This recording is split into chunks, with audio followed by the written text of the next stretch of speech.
Sea Turtle Mindset. Almost done with the diving deep in each chapter. I really stopped and have a heart that beats. It is so true. What you think about.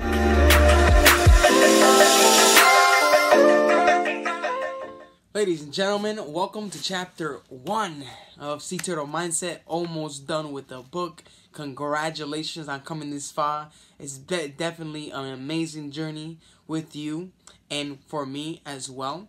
Definitely grown a lot along the way. As I keep reading these chapters, as I keep diving deep in each chapter, I really start to realize what message I really wanted to say. So I'm so glad that you've been with this journey with me and definitely reading Sea Turtle Mindset.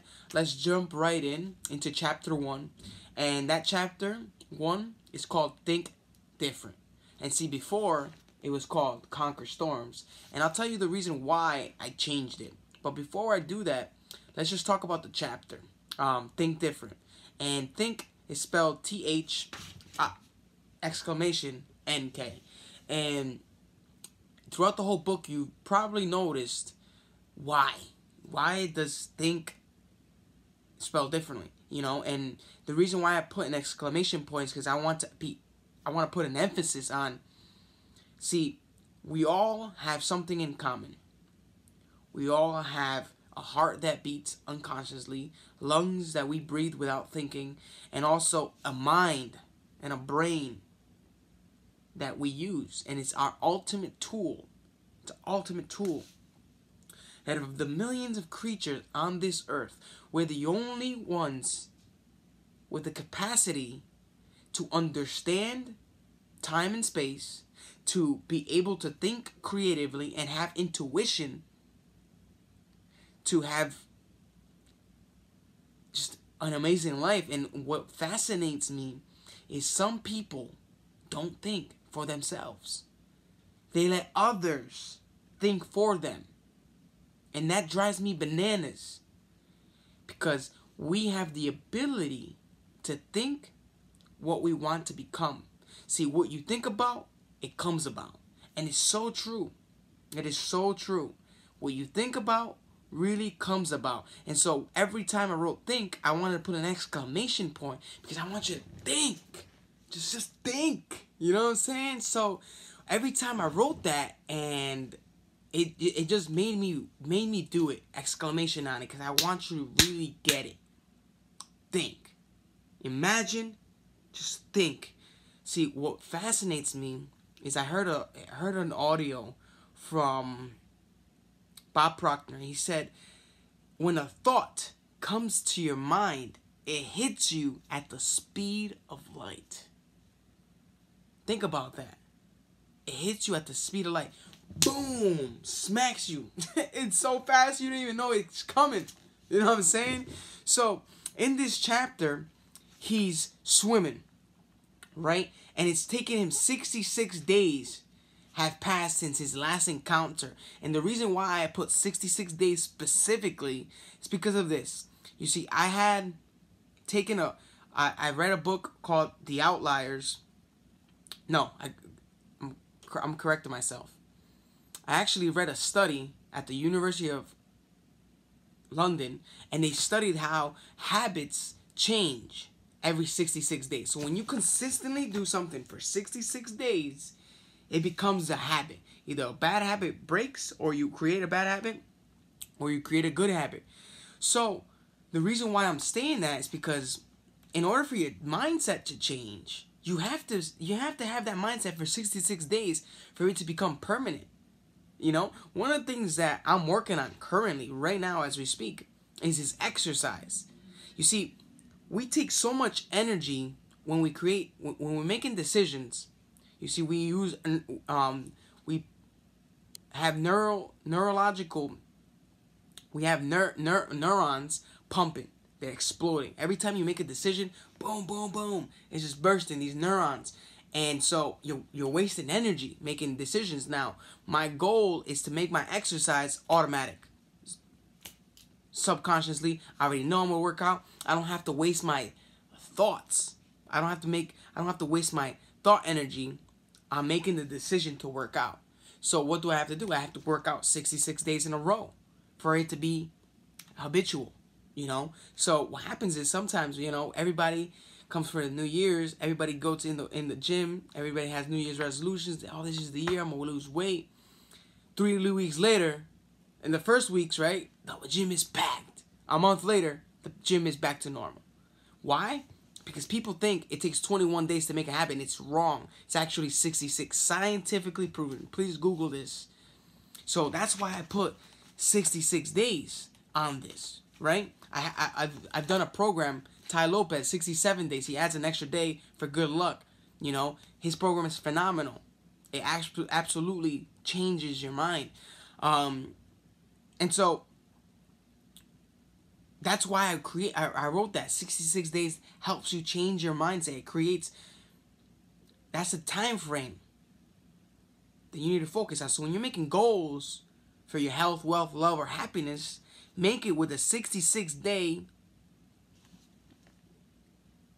like 66-day time frame, you know?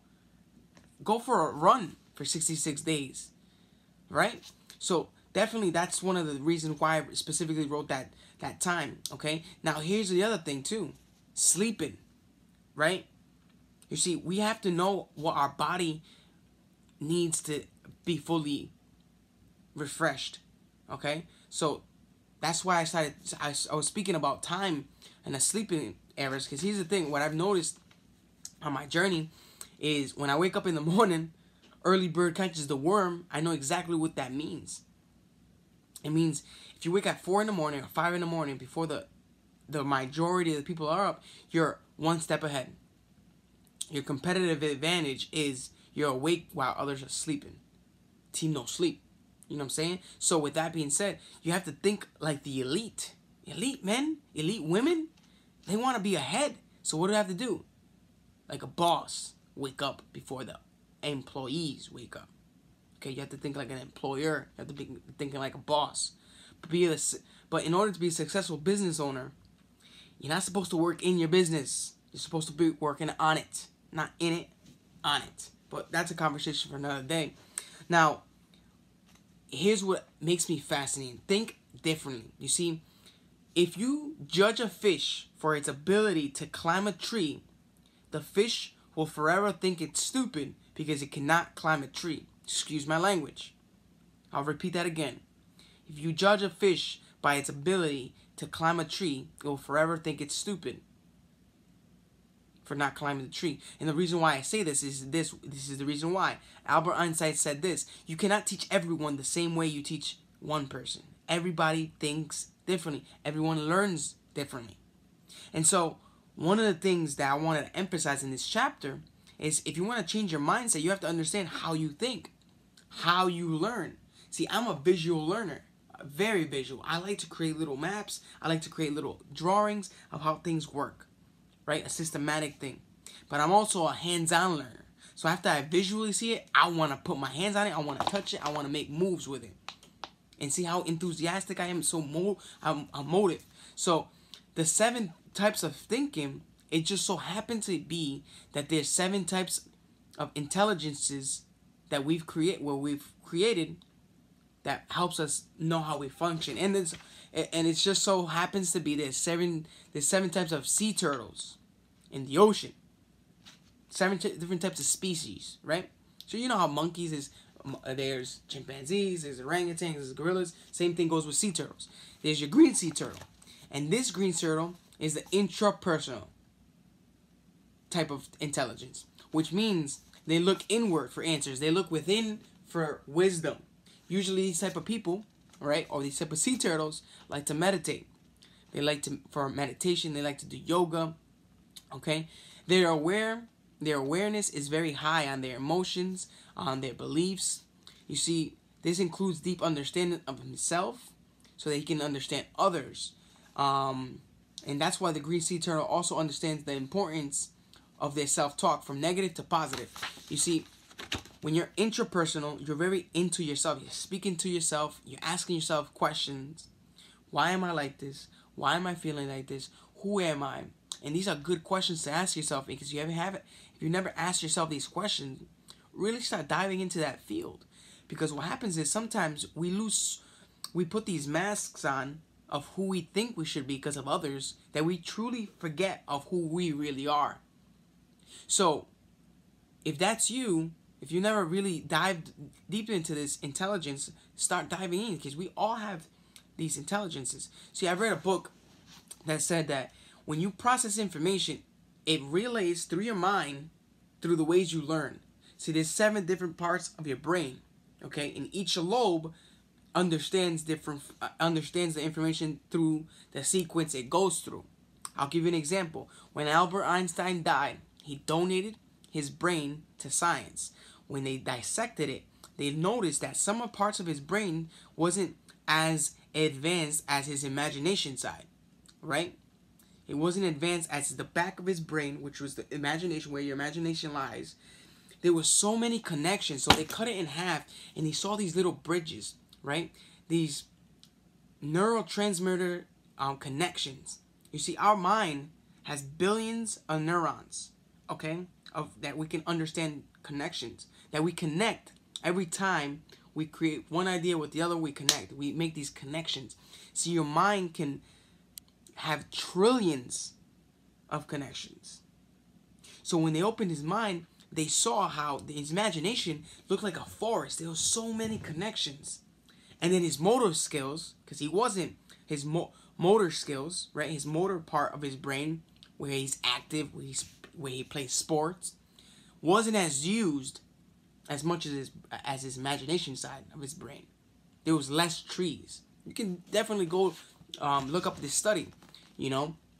Another one is the leatherback turtle, right? What kind of thinking do they use? They're all hands-on. They're physical. They use the kinesthetic side of their brain, right? They like to touch. They like movement. So this is the brain where people are very athletic. People love sports. They like to go run. They like to play soccer. They like to play football. People learn through that way, right? The other turtle, right? It's called the loggerhead sea turtle. This loggerhead sea turtle is very visual. Likes to see things. They like to think with visuals. They like graphs. They like movies. They like to learn through visual, like presentations. They like to see examples. They like to see it before they understand it. Once they see it, they can understand it better than not seeing it. So, for example, let's say if I'm in a lecture class speaking about in chemistry, if I tell you what a chemical, what a H2O compound or molecule looks like, it's imagine that I try to explain that to you, what it looks like. It's an atom connected with 2 more little smaller atoms. It's easier to show you what it looks like, right? So I'll give you an example, right? If you're a visual learner like me, this is your oxygen atom, right? Connected to both hydrogen atoms. And that's how you get H2O. Imagine I try to explain that with no pictures. It's an oxygen atom connected to 2 hydrogen atoms. You see, if you've never seen an H2O molecule, you'll never know what it would look like until you see it visually. But there's some people who only learn through visual first. Okay? They love to learn visual, organize ideas sparsely, always thinking in images and pictures and seeing things in one's mind. So if I say, imagine an apple, and you immediately see it, that's using your visual intelligence. So we all possess these kinds of intelligences. We all have the interpersonal. You've had conversation with yourself. I speak to myself all day long. You've had moments that you have to get hands-on with things to learn. We all have that motor skill because we have this bad boy called the smartphone, right? We all have this visual intelligence because we got to see it before we can understand it. We can visually create it in our mind before we can physically see it. That's crazy, okay? The other one is the hawksbill sea turtle. They're more linguistic. They like to speak with words. They're more.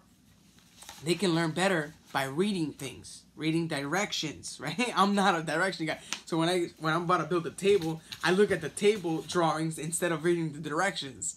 If you're like that, that means you're more a visual learner than a linguistic learner. But when linguistic, your ability to teach others and explain things to others through words and through physical, like writing, right? Literature.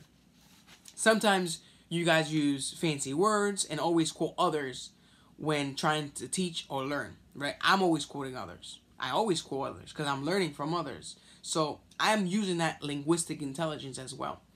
The Kemp Riley sea turtle, they use logical thinking. They're all about, they're all more abstract thinkers. They're logical and reasoning, right? The lawyers out there, they are great with investigation and discovering how things work and why they work. They want to know the real reason of how it works. Like a car turns, when it turns on, the ignition sparks it, and then the gas starts running. I don't know. I'm not a Kemp Riley sea turtle, right? So those people really dive into it even further. They want more explanation on how things really work. They're really analytical people. They're all about numbers. That's a Kemp Riley sea turtle. If you're one of those, type that down there on the messages on the channel. Definitely leave your comment on what sea turtle really that you connect yourself with. Okay. The Olive Riley sea turtle, interpersonal intelligence, which means they are very good with social interactions. They're very, very blue. What does that mean? They're bubbly. They're what's it called? They're like a social butterfly, right? They love to learn. They're interpersonal. They're always talking, right? All the time. Always good at networking. Always good at making friends. Okay? You're not like the Kemp Riley sea turtle who's a green, who's just all about numbers. You're all about having fun, right? All the time. They love to collaborate and cooperate with others as well. Okay? And the flatback sea turtle. Okay? That's the musical intelligence. Loves to make beats. It needs to listen, right? They're awesome listeners, right? The sounds that come from all parts of life, they really embrace it. When they listen to others, they really understand, okay? But they also learn with rhythms and patterns. See, when you see a pattern in a real life situation, you learn faster that the pattern's about to repeat itself. So those kind of people are always about that. So that's what this chapter really was about, is how everyone thinks differently. You see, and what we have to learn is our sequence of how we think. Because everybody has these intelligences inside one another. And if you don't mind me, I'll tell you what you can Google so you can understand where I got this idea from. Multiple intelligences. That's what it's called.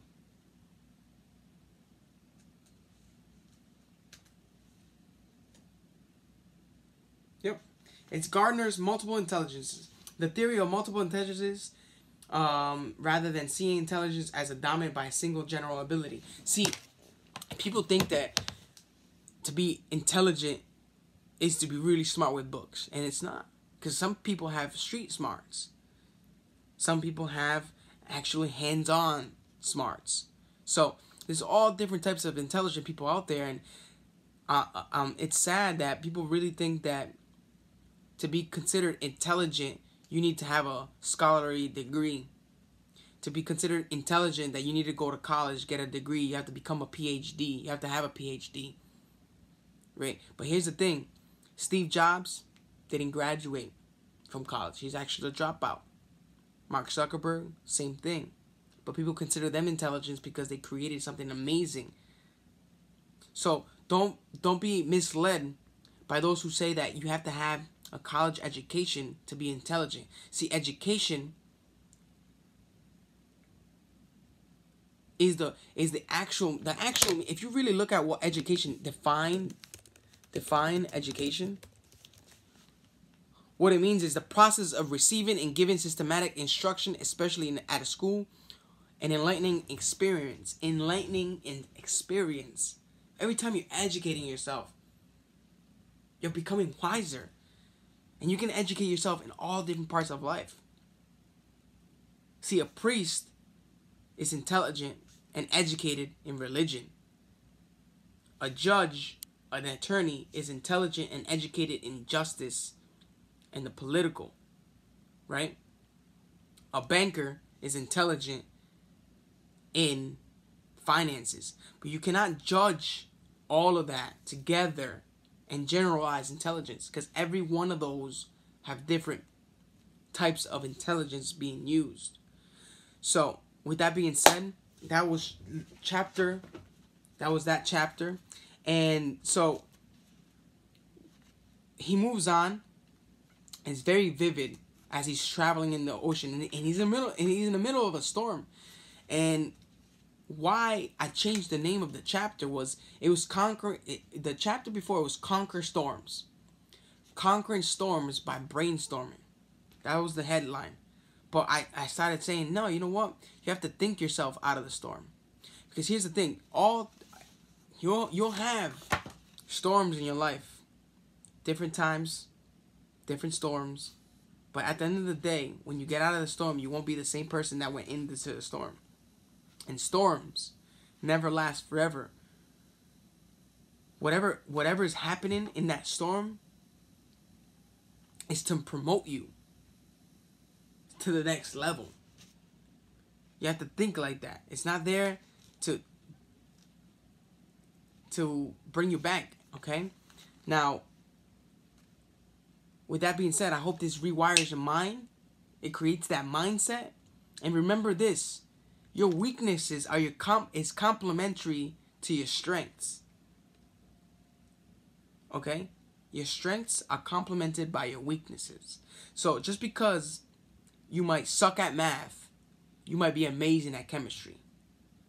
Okay? Just because you're amazing at sports, you suck at cooking. It complements your ability to be amazing at sports. Okay? So with that being said, focus on your strengths. Your weaknesses, if you want to strengthen your weaknesses, that's cool. But why waste your time on your weaknesses when you can make your strengths even stronger? Okay? Everybody's different. Be unique. Embrace your uniqueness. Think differently. Learn how you process your thinking and move forward. Don't get stuck because you can't overcome that type of intelligence. Just use the one that you're more comfortable with. So here's the thing, ready? If you suck at math and you love music, go do music. Don't go do something with math. Trust me. Trust me. With that being said, Sea Turtle Mindset readers, congratulations. You're on the last chapter. We're about to meet Jonathan. And with that being said, spread the wisdom, subscribe, leave your comments, leave your concerns, leave your wisdom, and I'll see you in the next video. Take care.